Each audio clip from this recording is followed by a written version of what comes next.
Hi friends, welcome back to my channel and welcome to TBR Jar Picks my August TBR. Hopefully I said that right. It's such a tongue twister every time I try to say it. Today we're going to be picking the books that I'm going to be reading in the month of August. Still summery here, so we're still definitely going towards some summer reads, and I think that's mainly the biggest priority for me this month, just because the last 2 months I've been inserting some summer reads here and there, but I haven't like fully committed. So this month I want to fully commit to a summer TBR, but we'll see where our handy dandy TBR jar takes us. Here she is in all her glory. We're going to be picking 5 books this month, which I think I always do 5 or 6, I'm not sure, but we're picking 5 and automatically including Phantasma as the 6th one because this is actually our book club book for the month. So I have a little book club with my friends. This is the one we're going to be reading. So I'm going to add this already to our TBR pile. Still going to add 5 other picks from the TBR jar. All right, so let's just dive right in and see what our TBR jar is going to have us read this month. First prompt, it's kind of a long one. A book based somewhere you've never been. Love that, because that could actually be like obviously a fake world or just somewhere I've never traveled to. This is a summer one. I don't know where it takes place. Beach town in Australia, never been there. Oh, I also forgot to mention we have 3 books here that I'm also definitely going to prioritize. These are my library books, so these are the books that I've rented or borrowed from the library. We have 3, and I'm actually going to maybe potentially pick the Hotel Nantucket because I've also never been there. All right, so I think these are the top 3 options we're going with. All summer reads, so we're off to a great start, but sadly I can only pick one. We have Same Time Next Summer by Annabelle Monaghan. I actually really want to read this because it's super summery, also very short. Then we have The Last Love Note by Emma Gray, also very summery. It has a beach on the cover. And then lastly, we have The Hotel Nantucket by Ellen Hilderbrand. I have never read a book by this author. I know, that's embarrassing at this point because she's so big and I honestly think I would love her books. So I think I'm just gonna go with this one for those reasons. Also, it's a library book, so I definitely want to read it, get it off my TBR and send it back. So we're gonna go with The Hotel Nantucket. I've never been to Nantucket. I believe that's in Massachusetts. Never been there. Well, I have been to Massachusetts, but never Nantucket, so we'll keep it with Nantucket. How many times am I gonna say Nantucket? Anyway, we're gonna go with this one. I heard it's a lot of like gossip and drama with the perfect like summery beach setting, so I think that would be perfect for the first book on our August TBR. Love that we already got a library book on our TBR. Let's pick prompt number 2. Go with, oh, there's 2. We'll go with this one. It's nice and folded. Book by BIPOC authors. So that is a person of color. Love that. I might have to look up some of these authors. Okay, so we're llooking for Black, Indigenous, or people of color who are authors. And I looked some up and we have this one. We have an Indigenous author, we have a Black author, and a Mexican American author. We have 3 great choices. I know The Sentence has been on my TBR for such a long time. We have Hood Feminism, which is a nonfiction read. And then we have I Am Not Your Perfect Mexican Daughter, which would be great because I am Mexican. So I think that would be pretty good in terms of like relatability potentially. So I don't know, I'm really interested in reading all 3, but let's think for the month of August. I would love to get a nonfiction on my TBR just because I love to read nonfiction. And this one is really short and it's about feminism. It says notes from the women that a movement forgot. I think this would be really interesting to read. So I think I'm gonna go with this one just because of the length and also the subject content. I feel like I've had this on my TBR for a long time. I would love to read a nonfiction. So I'm gonna add this as the 3rd book on my August TBR. Next prompt is this one. This one says, oh no. Start a series. Which I'm only saying oh no just because that's big. You know, starting a series, it's, you know, diving into the deep end with a whole new series of books. Now, I don't know if I have too many on here that are the beginning of series. I know I have some continuations. Yeah, I definitely have a lot that I could continue. No, I don't think those library ones count. I'm gonna be honest, I don't think any of these count as the beginning of a series. Actually, maybe this one. I know this author has other books. I don't know if they're part of the same series. They might be. The other 3 are on the back. Maybe I do want to read this. So this is by a Japanese author and it was translated into English.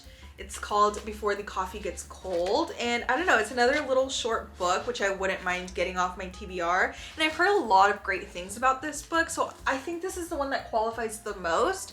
So we're gonna go with this one. It's super cute. The cover is just super enticing. We're gonna add this to our August TBR. All right, moving on to the next prompt. Let's go with this one. There's two. It says book under 300 pages. Wow, my TBR just loves me this month because I definitely want to keep it, you know, faster paced and shorter as shown by my other books on my TBR already. I am leaning towards Same Time Next Summer. I know this one's pretty short and I mentioned I would love to have this one on my TBR. 280 pages, which is right on the cusp. So I think we're gonna automatically go with this one. Same Time Next Summer by Annabelle Monaghan. This would be the second Annabelle Monaghan book that I've read this year, and I've heard a lot of great things about this author. I think this is more of a women's fiction. Actually, no, I think this is also a romance taking place in the summer in Long Island, so I think that sounds really fun and perfectly atmospheric for the month of August. 1, 2, 3, 4. So let's go with one more and then we have our additional book club picks. So what is going to be the last book on my August TBR? Let's go with this prompt, and it says, you can't read that, but it says boyfriend pick, which is interesting because my boyfriend, well, he's now a fiance since I made these prompts, but I'm gonna have him go ahead and pick, but I'll do that later today once he's home. So for now, we are on a pause until he gets back, but I will definitely keep this on my stack so he can pick my last book. But let's quickly review the books that are already on my TBR. All right, let's discuss some of these books, starting off with Phantasma, my book club pick for the month. Now, this is a fantasy with a romance subplot, so romantasy, which we love to read. I'm definitely diving into that genre a bit more, so love to see this on my TBR. Now, when I first picked this up, I actually noticed that this is part of a series. Actually, so I guess I am starting a series with this one, technically. This is part of a series, and I noticed book number 2, I believe it's called Enchantra. That one is really, really popular, and so I really want to read that one, but obviously I'm gonna read the first one first. So this is called Phantasma. It's part of the Wicked Games series, I believe. And when I was reading the back of this reminds me a whole lot of Caraval, which I love Caraval. One of my favorite fantasy series by far, if not my favorite. Loved it. And this one is very similar. There is a festival or like a contest that two sisters are going to join because one of them is missing, I believe, and the winner of the contest wins a wish. The contest is called Phantasma. It's very, very eerily similar to Caraval, which is good in the case that I loved Caraval and was obsessed with that whole plot, but it's also a little bit intimidating because I'm scared it's gonna be very, very similar to the point where I'm like, what was the point in reading two book series that are like the exact same? So those are kind of my thoughts going into this, but it does talk about a romance as well, which I love to read romances, especially in fantasy series, because there's always a bit more at stake, and the romances I feel like more tension worthy, which I love. I love when the tension is super high and our characters are flirting with each other, but they're like not convinced that they want to be with each other, but they're kind of lying to themselves, and I feel like I find that mostly in fantasy books. So very excited to go into it. It literally just says Phantasma only has 2 rules: stay alive and don't fall in love. So I'm very excited to read this, and hopefully I love it and continue the series. But that is technically book number 1 for August TBR. Book number 2 is The Hotel Nantucket by Ellen Hildebrand. This is a women's fiction book, so it's more of a book club, chick lit type of genre. And this is about a hotel that is reopening after a devastating fire that takes place in Nantucket. And so I believe this takes place in the late 90s or like early 2000s, and we follow a woman, and I guess there's like a lot of characters in this book, which makes it so there's a lot of drama and secrets.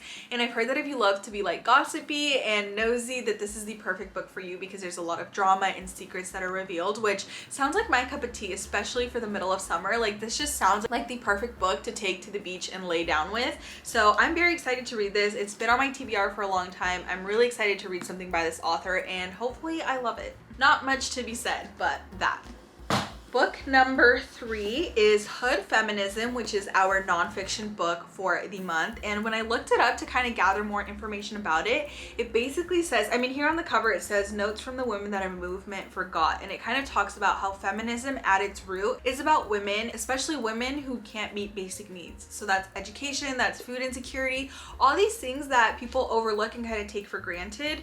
But I'm very interested just to see like how this is going to connect with that, because this just sounds like my cup of tea. I love learning more about our since camera died, but I was just in the middle of talking about how I love learning about our societies and how they work. And something that was really interesting, or that caught my eye about this book, it says, how can we stand in solidarity as a movement when there is a distinct likelihood that some women are oppressing others, which is really interesting. I feel like that is sort of a blind spot. So very, very excited to kind of learn more about that and see just what I learned from it, what I walk away with. And I'm very, very, very interested in just learning more about the movement in general, but also about how we can make it better.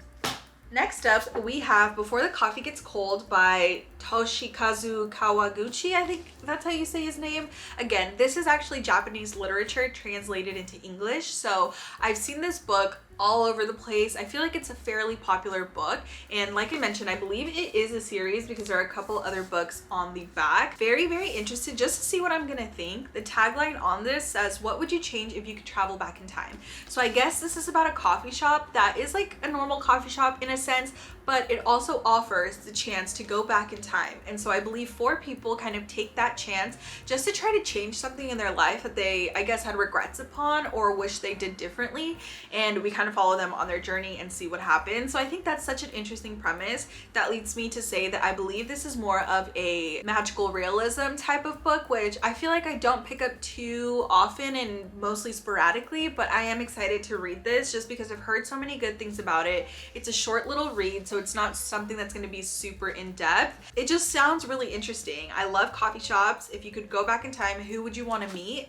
Like, that sounds interesting as well. So overall, I just wonder what this book is really going to have in it, especially for the length. I feel like I'm more used to kind of not longer books, but like 300, 400 page books where you get kind of fully fleshed out plots in most cases. So I'm just wondering how this is going to work with such short length.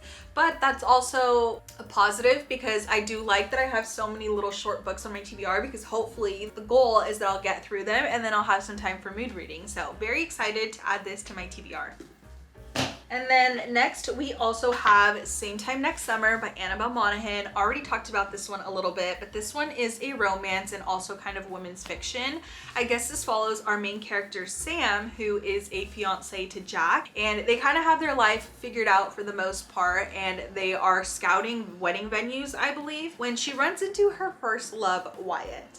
Now, I've heard a lot of discord kind of about this book, and I've heard that there's maybe some cheating involved, which I'm sorry if that's a spoiler, but that's something I've heard and it turned me off of the book, because for me, cheating is a no-go no matter what. I don't care what the reason is. Like, you do not have to do that to someone. So I'm just like a little, I guess, what's the word? Hesitant to go into this book, and a little scared and kind of guarded because I don't know what to expect. But I do love kind of a second chance romance, but it's also, I guess we'll just see how Annabelle Monaghan tries to navigate this whole situation, because the premise is intriguing, but hopefully it just kind of works out the way I hope it will. But overall, perfect beach read, because obviously Same Time Next Summer, it has the title or the word summer in its title. The back too, I think it's kind of one of these ones that, like, I guess it's not like, what's it word, like all encompassing, like it's not, I don't know what I'm trying to say, but the back is cute too. It's literally at a beach.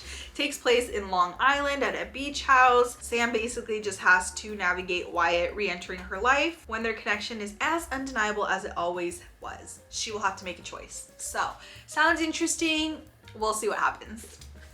So those are all the books on my August TBR. We do have room for one more. So once my partner gets home, we will pick up the camera and he will pick something from here or something from our little library book basket to add to the August TBR, and then that will be it. I guess we'll just wait till later today. See you later.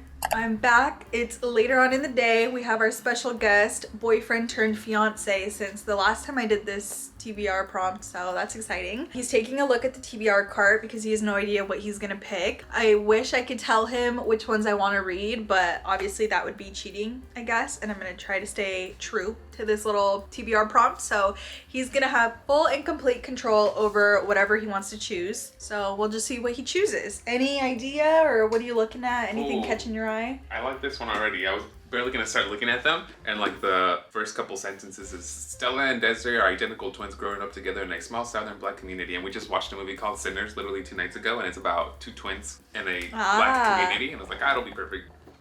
And that sounds cool. I really like that movie. Huh? You know where I got this? I feel like it's meant to be because we literally just watched Sinners, and I've been saying like, oh, I really like that movie. And the first book I look at, it's about two black twins. I see what you're saying. Wait, that's crazy. This has been on my TBR for like 3 years because I know exactly where I bought this book. Oh my god, I bought this at one of my favorite bookstores in Europe. Oh yeah, it's in euros on the back. In Madrid. Yeah, there was this bookstore that I absolutely loved, and I was like, well, I have to buy something, so I bought this. That's why the cover is a bit different. It's called The Vanishing Half, and the US cover is different than this one, but that's so crazy. I've had this on my TBR since 2022. That's crazy. I've owned it for a long time, and I mean, it sounds interesting. That's why I bought it, and I feel like I've always seen people talk about it, so good choice, I guess. And you're right, it does remind me a lot of Sinners. Yeah, I feel like it'll be perfect timing for you the to girl get into version. It. Yeah, literally. Well, thanks for choosing. The Vanishing Half by Britt Bennett is gonna be the 6th, I think, 1, 2, 3, 4, 5, 6th book on my August TBR. Like I mentioned, has been on my freaking TBR for a long time, so this is not one of the ones that I was like, you know, thinking of picking up, but it's one that I probably should read because it's done its time. So that's it for the August TBR. I'm gonna go make dinner now, so I'll catch you guys in my next video. Bye!